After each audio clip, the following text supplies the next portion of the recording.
জীবন ও জীবিকার প্রয়োজনে আমাদেরকে প্রতিনিয়ত ছুটে চলতে হয়, আর এই ছুটে চলে আমাদের সঙ্গী হয় পথ ও যানবাহন। এই পথ ও যানবাহনকে ব্যবহার করে আমরা আমাদের গন্তব্যে যাই এবং কাজ শেষ করে আবার ঘরে ফিরে আসি। এই ঘরে ফিরে আসাটা সবার জন্য সবসময় সুখকর হয় না, হয়ে যায় বেদনাদায়ক। কারণ যানজট ও সড়ক দুর্ঘটনা। জনসচেতনতাই যে আমাদেরকে যানজট ও সড়ক দুর্ঘটনা থেকে মুক্তি দিতে পারে, এ বিষয়টি উপলব্ধি করে চ্যানেল আই কর্তৃপক্ষ। এরপর ৮ সেপ্টেম্বর ২০১২ তারিখ থেকে জনসচেতনতা বৃদ্ধি করে সড়ক নিরাপত্তা নিশ্চিতকল্পে যানজট ও দুর্ঘটনামুক্ত বাংলাদেশ গড়ার প্রত্যয়ে বাংলাদেশে প্রথমবারের মতো নির্মাণ করে চলেছে ভিন্ন ধারার investigative reality documentary the traffic signal.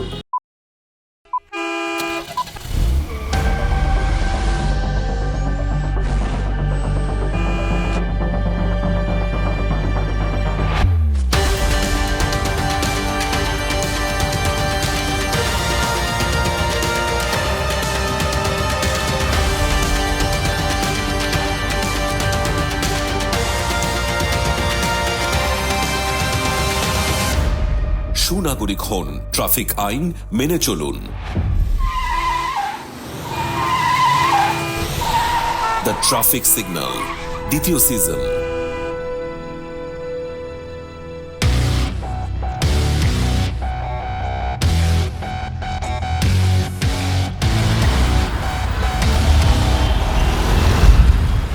দর্শক, আপনাদের প্রত্যেককে স্বাগত জানাচ্ছি দ্য ট্রাফিক সিগন্যালের দ্বিতীয় সিজনের আজকের আয়োজনে।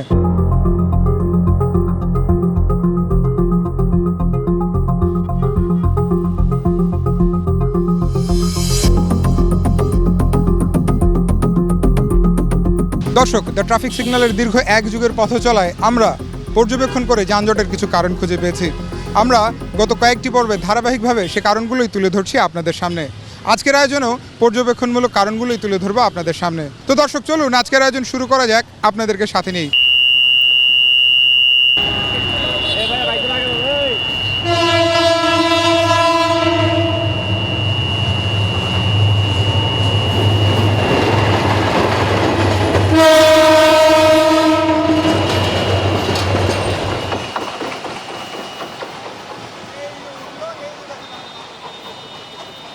দর্শক, পর্যবেক্ষণমূলক যে কারণগুলো রয়েছে তার মধ্যে আরেকটি অন্যতম প্রধান কারণ হচ্ছে রেল ক্রসিং বা লেভেল ক্রসিং। দর্শক, এই পয়েন্ট নিয়ে বিস্তারিত আলোচনার আগে আপনাদেরকে একজন গেটম্যানের সঙ্গে পরিচয় করে দিতে চাই, তার কাছ থেকে কিছু তথ্য জেনে নিতে চাই। আসসালামু আলাইকুম, কেমন আছেন আপনি? ওয়ালাইকুম আসসালাম, আলহামদুলিল্লাহ আমি ভালো আছি। আপনার নাম এবং পদবি? আমার নাম আল মোহাম্মদ, আমি গেট কিপারে আছি মহাখালী রেল গেটে। আচ্ছা, আপনি এখানে কতদিন ধরে নিয়োজিত আছেন? আমি এই জায়গায় 2 বছর প্লাস ডিউটি করতেছি। আপনাদের সাথে মানে একটা লেভেল ক্রসিংয়ে কতজন থাকে আপনাদের মতো? আমাদের যে বড় গেটের মধ্যে থাকে আপনার 12 জন, 3 শিফটিতে 8 ঘন্টা করে, আর আপনার সিঙ্গেল গেটে থাকে আপনার 3 জন করে, 3 শিফটিতে 24 ঘন্টা আর কি, 8 ঘন্টা করে ডিউটি আমাদের। আচ্ছা, এই মহাখালী রেল ক্রসিংয়ে সারাদিনে 24 ঘন্টায় কতগুলো ট্রেন যাওয়া আসা করে? 170 প্লাস 24 ঘন্টার মধ্যে। 170 প্লাস প্লাস ট্রেন আসা যাওয়ার কতক্ষণ আগে আপনারা ব্যারিয়ার দেন? আমাদের সিগন্যাল থাকে, আমরা আপনার 1 থেকে 1.5 কিলো ক্যাপাসিটির মধ্যে আমরা গেট দিয়ে দিই আর কি। 1 থেকে 2 মিনিট আগে এটা বলা যায়? অবশ্যই 1 থেকে 2 মিনিট আগে দিয়ে দিই আমরা গেট।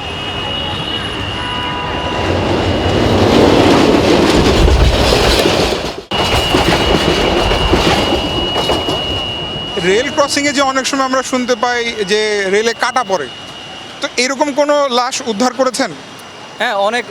আপনার কিছুদিন আগে ওই জায়গায় মারা গেছে, আপনার ভিডিও করতে গেছিল আপনার ট্রেনে। করিল না, এই জায়গায় আপনার 1 সপ্তাহ আগে মনে হয় একটা লাশ পড়ছে। আপনার ট্রেন আসছিল 2 দিক দিয়ে, সেটা একদিকে লক্ষ্য করছে, আরেকদিকে লক্ষ্য করে নাই, পিছনে এসে মারা দিয়েছে ট্রেন। আচ্ছা, এই যে আপনারা গেট কিপাররা থাকেন, ব্যারিয়ার দেন, এরপরও অ্যাক্সিডেন্ট কী করে হয়? আমরা তো গাড়িগুলোকে নিয়ন্ত্রণ করতে পারি, মানুষগুলোকে নিয়ন্ত্রণ করতে পারি। মানুষ অসচেতনভাবে চলাচল করে, কোনো দিকে তাকায় নেয়। ট্রেন রেল হয়েছে আপনার 144 দ্বারা জারি, এটা চলতে হলে আপনার সতর্কভাবে চলাফেরা করতে হবে, চোখ কান খোলা রাখতে হবে। কিন্তু পাবলিক তো এরকম করে না, পাবলিক নিজের মতো চলাফেরা করে।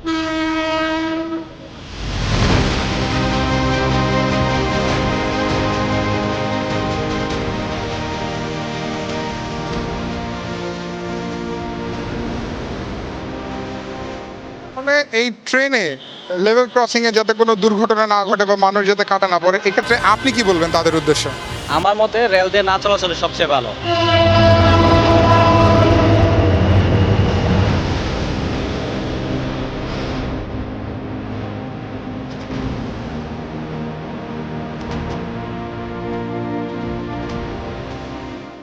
আপনারা বোঝেন কিভাবে যে ট্রেনটা কত দূর আছে?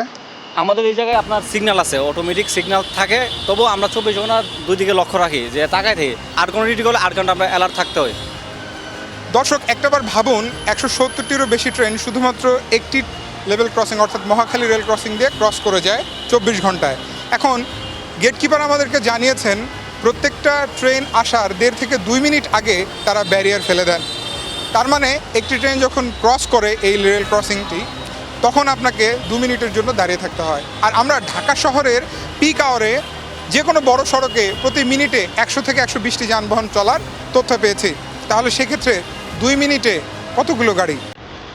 দর্শক চলুন পরিসংখ্যানটি দেখে নেই। একটি তথ্য আমাদের কাছে আছে, তা হলো কমলাপুর রেল স্টেশন থেকে এয়ারপোর্ট স্টেশন পর্যন্ত 20টি অনুমোদিত লেভেল ক্রসিং রয়েছে। প্রত্যেকটিতে একটি ট্রেনের জন্য 2 মিনিট করে দাঁড়ালে 20টি লেভেল ক্রসিংয়ে 40 মিনিট দাঁড়াতে হবে। ঠিক তেমনিভাবে 170টি ট্রেনের জন্য 6800 মিনিট অর্থাৎ 113 ঘন্টা 33 মিনিট দাঁড়াতে হবে, অথচ 24 ঘন্টায় পুরো একটি দিন হয়। তাহলে একবার ভাবুন তো, শুধুমাত্র 20টি অনুমোদিত লেভেল ক্রসিংয়ে কী পরিমাণ সময় নষ্ট হচ্ছে আমাদের। একদিনে অর্থাৎ 24 ঘন্টায় নষ্ট হচ্ছে 113 ঘন্টা, যা 4 দিনের চেয়েও বেশি। তাহলে এক মাসে অর্থাৎ 30 দিনে নষ্ট হচ্ছে 3390 ঘন্টা, যা হিসেবে 141 দিন। আর এক বছরে নষ্ট হচ্ছে 41,245 ঘন্টা, যা 1718 দিন বা 4 বছরেরও বেশি সময়। দর্শক একটাবার ভাবুন তো, কমলাপুর রেল স্টেশন থেকে এয়ারপোর্ট স্টেশন পর্যন্ত মাত্র 20টি অনুমোদিত লেভেল ক্রসিংয়ে কী পরিমাণ সময় নষ্ট হচ্ছে। তাহলে পুরো ঢাকায় কত, আর সারা দেশে কতই বা সময় নষ্ট হচ্ছে। একটাবার ভাবুন, আমরা বাঁচি বা ক বছর।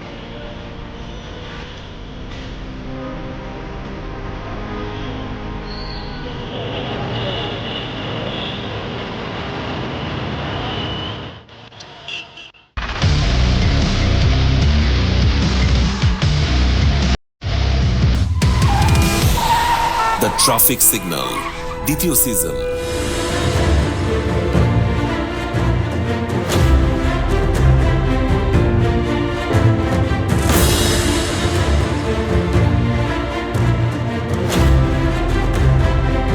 দর্শক এই মুহূর্তে আপনাদের সামনে যানজটের পর্যবেক্ষণমূলক আরও একটি কারণ তুলে ধরছি, আর তা হলো শিক্ষা প্রতিষ্ঠান।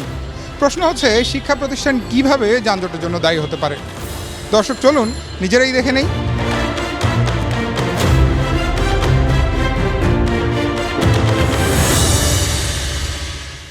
দর্শক এই মুহূর্তে আমরা দাঁড়িয়ে আছি আইডিয়াল স্কুল অ্যান্ড কলেজের স্কুল ভবনের সামনে। যদি আমার পেছনে আপনারা দৃশ্য দেন তাহলে কি দেখতে পাবেন? দেখছেন যে গাড়িগুলো থমকে আছে, রাস্তাটা থেমে আছে, সড়কে যাতায়াত ব্যবস্থা থমকে গেছে। এটাও যে যানজটের একটা বড় কারণ, সেটাই কিন্তু আমরা তুলে ধরার চেষ্টা করছি আপনাদের সামনে। তার মানে শিক্ষা প্রতিষ্ঠানও যে পর্যবেক্ষণমূলক কারণের অন্যতম একটি কারণ, এটাই কিন্তু প্রতীয়মান হচ্ছে। চলুন বিস্তারিত আপনাদেরকে নিয়েই খুঁজি।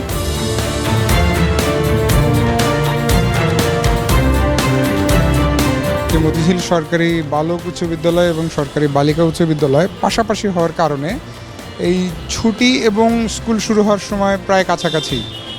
তো আমরা এখন যেটা দেখতে পাচ্ছি যে কমলাপুর রেল স্টেশনের সামনের যে রাস্তাটি রাজারবাগ হয়ে মালিবাগের দিকে চলে গেছে, সেই রাস্তা ধরে যে যানবাহনগুলো আসছে তারা কিন্তু আসতে পারছে না এই স্কুলের সামনের জটলাটার কারণে। দেখুন রিক্সাগুলো কয় লেন দখল করে দাঁড়িয়ে আছে, স্কুল কোচগুলো কতটা লেন দখল করে দাঁড়িয়ে আছে, আর এছাড়া অন্যান্য যানবাহন তো আছেই। তো একদিকের যখন এই দৃশ্য, তখন যদি আপনারা বিপরীত দিকে খেয়াল করেন, মানে ঠিক এই সামনের জটলাটুকু পার হলে পুরো রাস্তা ফাঁকা, পুরো রাস্তাটাই ফাঁকা। মানে এই জটলাটা পার হতে কখনো কখনো ঘন্টাও লেগে যায়।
দর্শক, আমরা ধারাবাহিকভাবেই যানজটের পর্যবেক্ষণমূলক কারণগুলো তুলে ধরছি আপনাদের সামনে। আমাদের এতদিনের পথ চলায় আমরা যে অর্জন করেছি অভিজ্ঞতা থেকে, সেগুলোই কিন্তু আপনাদের সামনে তুলে ধরছি। দর্শক, এখন তেমনই একটি পর্যবেক্ষণমূলক কারণের সামনে আমি দাঁড়িয়ে আছি, আর তা হলো হাসপাতাল। দর্শক, হাসপাতাল কি করে যানজটের অন্যতম কারণ হতে পারে? ঢাকা শহরে বেশিরভাগ হাসপাতাল রাস্তার সাথেই একদম অবস্থিত, যে কারণে একটি অ্যাম্বুলেন্স এসে দাঁড়ালে সেখানে একটি লেন এমনিতেই দখল হয়ে যায়। আর বেশিরভাগ হাসপাতালেরই নিজস্ব পার্কিং ব্যবস্থা নেই। আর হাসপাতাল হচ্ছে নীরব এলাকা, এখানে হর্ন বাজানো নিষেধ। ধরুন একজন চালক এই রাস্তায় নতুন এসেছেন, আগে তিনি এই রাস্তায় কখনো আসেননি, তাহলে তার জন্য কিন্তু এটা বোঝাটা খুব কষ্টকর যে সামনে একটি হাসপাতাল আছে। কারণ এর সামনে যে সাইনগুলো দেয়া থাকে হর্ন বাজানো নিষেধ বা সামনে হাসপাতাল, আমাদের দেশের অধিকাংশ চালকগণ কিন্তু অতটা সচেতন হয়ে উঠতে পারেনি এখনও যে সাইন সিগন্যাল দেখে সেভাবে মেনে গাড়ি ঘোড়া চলাচল করবেন।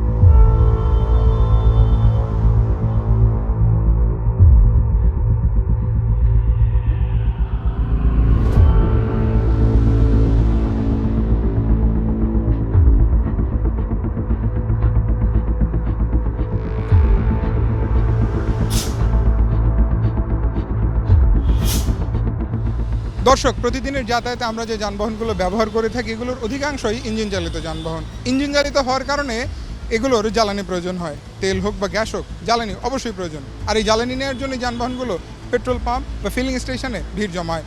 দর্শক, আমরা এই মুহূর্তে অবস্থান করছি একটি ফিলিং স্টেশনে। যানজটের পর্যবেক্ষণমূলক যে কারণগুলো আমরা খুঁজে পেয়েছি তার মধ্যে অন্যতম একটি হচ্ছে ফিলিং স্টেশন। ফিলিং স্টেশন কী করে যানজটের অন্যতম কারণ হতে পারে? দর্শক, চলুন আপনাদেরকে নিয়েই সেটা খুঁজি।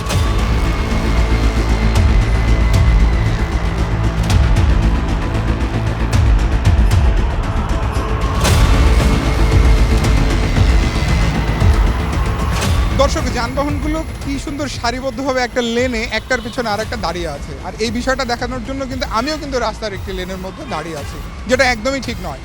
কিন্তু আপনাদেরকে বোঝানোর জন্যই কিন্তু আমাকে রাস্তার লেনে নামতে হয়েছে। এখন যানবাহনগুলো যদি একটা লেন এভাবেই দখল করে থাকে, তাহলে পুরো লেন দিয়ে যানবাহনের স্বাভাবিক চলাচল কিন্তু ব্যাহত হবে। এটাও কিন্তু যানজটের অন্যতম একটি কারণ। তাই নীতি নির্ধারকদের কাছে দাবি রাখছি ফিলিং স্টেশনগুলোর পরিধি বাড়ানো বা কোনো একটা নীতিমালার আওতায় আনা, যাতে করে এইভাবে রাস্তার একটা লেন দখল করে যানবাহনগুলোকে তেল গ্যাস নিতে না হয়, এবং যানবাহনগুলোর জন্য একটি নির্দিষ্ট সময় বেঁধে দেওয়া, যাতে করে তারা সেই সময়ের মধ্যেই সেই ফুয়েল নিয়ে চলে যেতে পারে।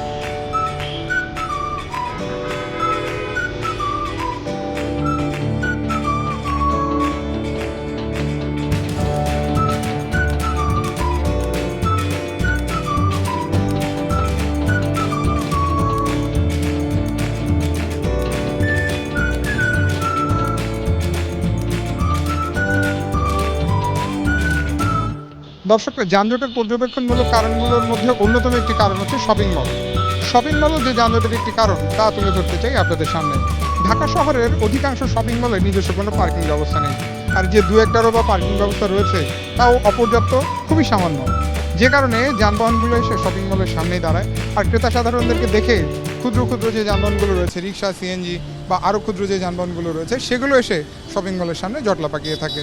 আবার কিছু কিছু শপিং মলের সামনে খুচরা ব্যবসায়ীরাও পশ্চ সাজিয়ে বসে যায়, যে কারণে শপিং মলগুলোকে কেন্দ্র করে আশেপাশে যানজট এবং জটলা লেগেই থাকে। দর্শক, চলুন বাকি কিছু বিষয় আপনাদের সামনে তুলে ধরি। দর্শক, এই মুহূর্তে দ্য ট্রাফিক সিগন্যালের ক্যামেরায় আপনারা যে দৃশ্য দেখছেন তা কিন্তু কোনো উৎসবকে কেন্দ্র করে নয়, এটা সাধারণ একটি কর্মদিবসের দৃশ্য। অর্থাৎ এই নিউ মার্কেট এলাকাতে প্রত্যেক দিনই এমন একটা জটলা বেঁধে থাকে। Science lab, elephant road, Nilkhet, new market, এই অঞ্চলগুলোর যেদিন সাপ্তাহিক ছুটি থাকে সেই দিন ঢাকা শহরে প্রায় 20 থেকে 30% যানজট কম পরিলক্ষিত হয়। তার মানে শুধুমাত্র এই অঞ্চলের শপিং মলগুলোই ঢাকা শহরে যানজটে কতটা বিরূপ প্রভাব রেখে চলেছে একটাবার চিন্তা করে দেখুন। দর্শক, অর্থনৈতিক উন্নতির স্বার্থে আমাদের কেনাবেচা অর্থাৎ ক্রয় বিক্রয় অবশ্যই অব্যাহত রাখতে হবে। আমরা ক্রয় বিক্রয় কমিয়ে আনার কথা বলছি না, কেনাকাটা কমে যাক, বন্ধ হয়ে যাক, শপিং মল কমে আসুক সেটাও চাচ্ছি না। আমরা বলতে চাচ্ছি, দ্য ট্রাফিক সিগন্যাল বলতে চাচ্ছে একটি সিস্টেমের আওতায় আসতে হবে, নীতিমালার আওতায় আসতে হবে, যেখানে একটি নির্দিষ্ট এলাকাতে কয়েকটি উল্লেখযোগ্য শপিং মল রয়েছে, new market, Gausia, Chandni Chowk, Dhanmondi hawkers.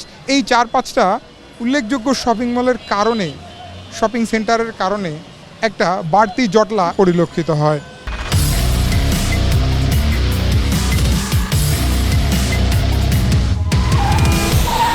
The traffic signal দ্বিতীয় সিজন।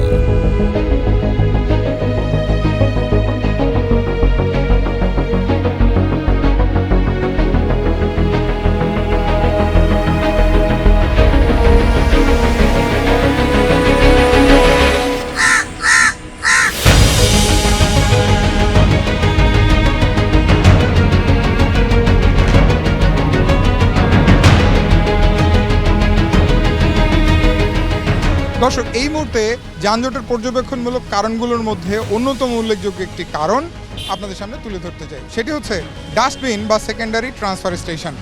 প্রশ্ন থেকে যায়, ডাস্টবিন বা সেকেন্ডারি ট্রান্সফার স্টেশন কী করে যানজটের পর্যবেক্ষণমূলক কারণ হতে পারে?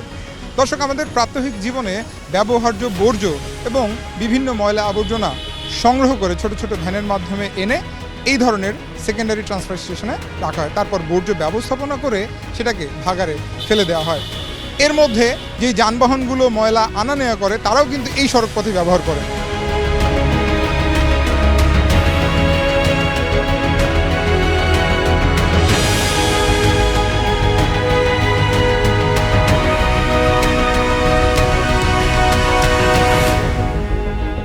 এই সেকেন্ডারি ট্রান্সফার স্টেশনগুলো সড়কের সাথে, তাই এখানে সবসময় ভ্যান এবং এই ময়লা আবর্জনা পরিবহন করার মতো ট্রাক থাকেই। তো তারা যখন এখানে ময়লা আবর্জনা নিয়ে আসে, আবার এখান থেকে যখন নিয়ে যায়, এই সময়টার মধ্যেখানে তারা রাস্তায় যতটুকু সময় দাঁড়িয়ে থাকে, কখনো কখনো আধা ঘন্টা, কখনো কখনো ঘন্টাখানেকও হয়ে যায়। আমরা সেই বিষয়টাই লক্ষ্য করছি যে এই সময়ের মধ্যে কিন্তু 1টা থেকে 2টো লেন দখল হয়ে যায়।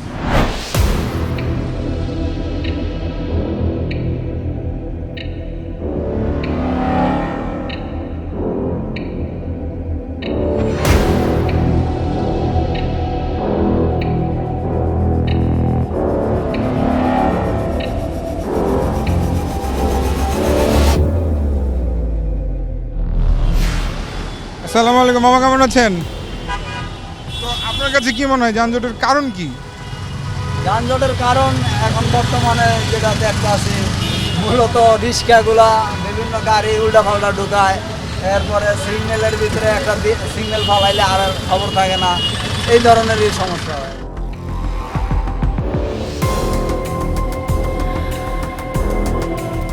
আপনার কাছে আমাদের জানতে চাওয়া, ঢাকা শহরে যেহেতু চলাচলের সাথে আপনি জড়িত আছেন, গাড়ি ড্রাইভ করছেন, যানজটটা কতটা ভোগায়?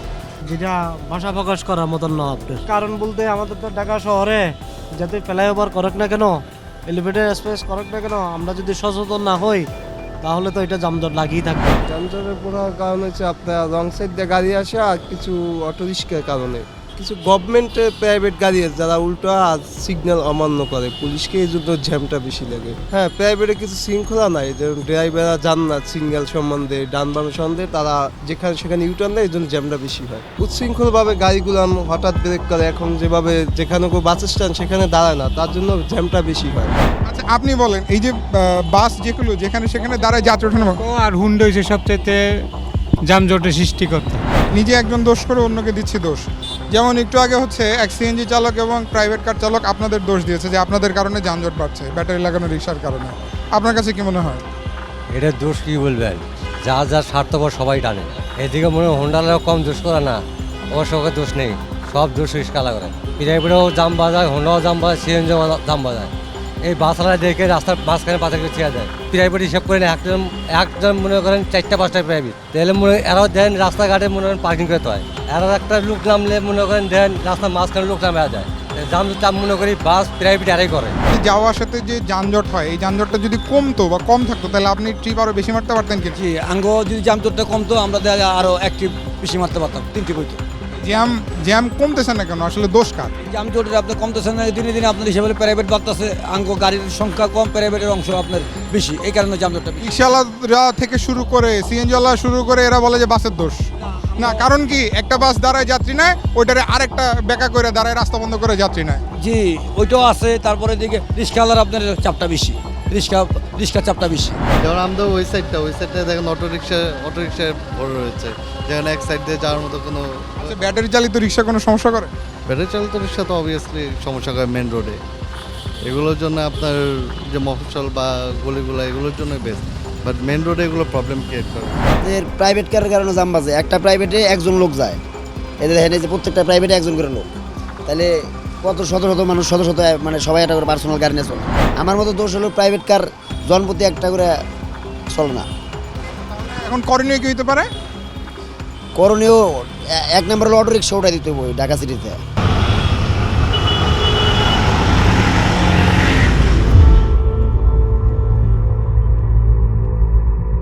আজকে ইনকাম কেমন হয়েছে সারাদিনে? কাম 800 টাকা মারছে কিন্তু, জমা কত? জমা 450। আপনার কাছে আমি যেটা জানতে চাচ্ছি, সারাদিনে ইনকাম কম হওয়ার পিছে কারণ কি? কারণ এই যে অটো এই সবগুলো মানে ডেলি দিন যে 100-200 করে অটো নামতেছে। আপনি নিজেও তো অটো? আমু অটো, একটার কাছে হয়তো নামতেছে 50টা ভাড়া, একটার কাছে এখন একজনই সবাই লাগায়, কাউ লাগায় 10 টাকার ভাড়া যাচ্ছে, কত সময় 5 টাকাও যাইতেছে মানুষ, ঠেক এখন খ্যাপ নাই যাইতেছে। আপনারা নাকি রাস্তায় সমস্যা সৃষ্টি করছেন? হ্যাঁ, ও অবশ্যই তো সৃষ্টি আমাকেও লিগন হইতেছে, এটা সত্য। তার কারণ এই অটোর জন্যই এই এত গেল যাব, এটাই সত্য। এর কারণে কিন্তু অ্যাক্সিডেন্টও বাড়তেছে। অবশ্যই 100 বার। আগে পাওয়ার রিক্সা চালাইতাম, কত সুন্দরভাবে চালাইতাম, সারাদিন চালাইতাম, দেখা গেছে তাও সন্ধ্যা লাগলে পরে খায়া খুঁজছে 1000 টাকা ক্যাশ থাকছে। আর এখন গাড়ি জমা দিয়ে খায়া আলাদা দেখা যাচ্ছে 400-500 টাকাও বাঁচানি কঠিন। যানজটের পেছনে প্রধান কারণ কি আপনার কাছে কি মনে হয়? এটা আমরা তো বলি অটো জ্যাম বাজায়। এই অটো রিক্সা, ব্যাটারি চালিত রিক্সা। ও যে দাঁড়াইছে, ঠিক আছে, রাস্তায় যদি একটু জ্যাম থাকে ওর পিছনে দেখবেন না হলেও 50টা-100টা গাড়ি দাঁড়ায় যায়। দেখবেন কি জানেন, ওই পারে যা সার্জেন্ট দাঁড়ায় চা খায়, সার্জেন্ট দাঁড়ায় আড্ডা মারে, ঠিক আছে, সার্জেন্ট বাইক ধরে, সার্জেন্ট সিএনজি ধরে, সার্জেন্ট গাড়ি চেক দেয়, ঠিক আছে, ও করে কেউ মামলা দেয়। আমরা যদি অবহেলা না করি যে কোনো যানবাহন, তাহলে জাম বাজতো না।